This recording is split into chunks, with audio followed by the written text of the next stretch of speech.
আল্লাহ বলে, সাবধান বান্দা, এই কবরে আসলেই তুমি জানতে পারবা তোমার নাফরমানির শাস্তি কি।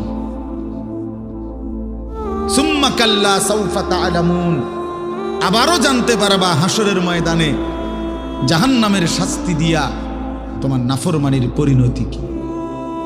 দুইবার বলছেন আল্লাহ, একবার বলছে কবরে জানতে পারবা তোমার নাফরমানির শাস্তি কি, আরেকবার জাহান্নামে জানতে পারবা হাসরে তোমার নাফরমানির শাস্তি কি।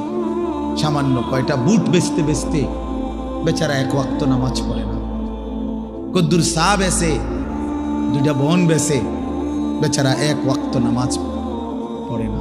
একটা অটো চালায়, নামাজ পড়ে না। একটা সিএনজি চালায়, নামাজ পড়ে না। 12,000 14,000 টাকার একটা বেতন, এই কদ্দুর চাকরি করে, এটুকুর জন্য একটা নামাজ, একটা সেজদা দেয় না আল্লাহকে।